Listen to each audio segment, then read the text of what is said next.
Robert V. Miller was born in a middle-class family in a small town in Austria-Hungary, what is now known as the Czech Republic. As a youth, he was one of the top students in his class. He excelled in every subject and received multiple scholarships from various universities. However, despite the offers from prestige schools, he didn't take a keen interest in the traditional education. Instead, he focused on studying human behavior. At the age 19, with no future plans ahead of him, his parents forced him to attend University of Paris. There, he didn't take his studies seriously and spent most of his time gambling his money playing poker or blackjack. Soon after he got really good at it, he realized how easily he can make money reading people's behaviors.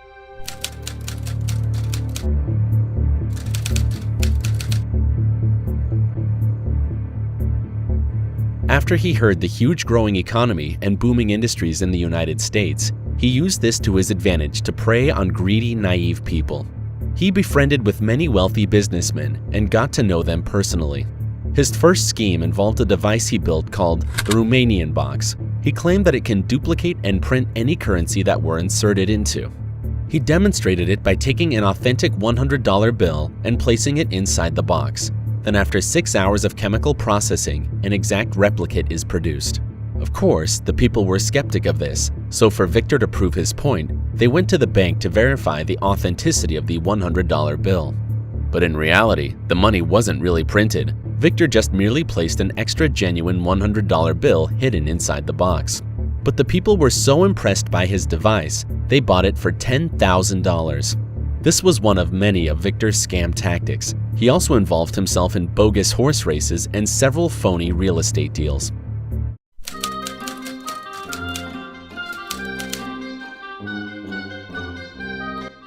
Victor wanted to do something bigger, so when he read an article that the Eiffel Tower was being described as a huge nuisance to the French people due to the expensive cost of upkeep, he took this opportunity to create another scheme. He posed as a high-ranking government official and wrote letters to the biggest metal scrap companies in France to invite them to a private business meeting. Victor came prepared. He booked a room to one of Paris's expensive hotels and even rented a limousine to drive them around the Eiffel Tower. Victor explained to them that tower would be demolished. One of the dealer named André Poisson bought his story and decided to make the deal. He handed Victor a briefcase containing $70,000 in cash, around $1 million in today's money.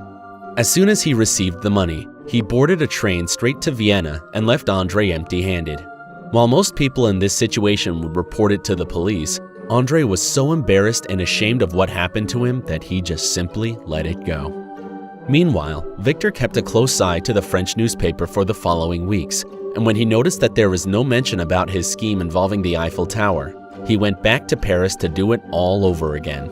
He used the exact same method, and surprisingly, it worked again. He struck a deal with another metal scrap company and fled the country carrying huge amount of cash. But this time the police were informed, and Victor decided to leave Europe and head to the United States.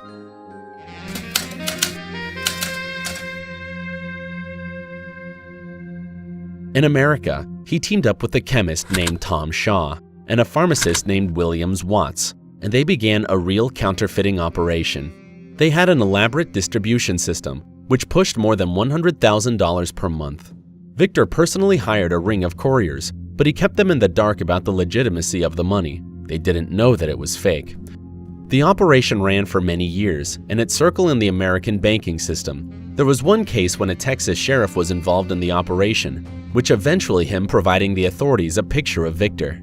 He was so well known to the police that he was nicknamed the Scarred due to the 3-inch gash along his left cheekbone. In spite of the description authorities were provided, they still weren't able to track him down. That is until Victor's mistress, Billie Mae, snitched on him to the police.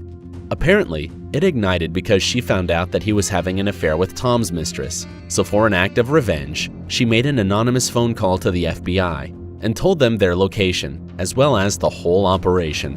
Victor pleaded guilty to all his charges and was sentenced to 20 years in prison.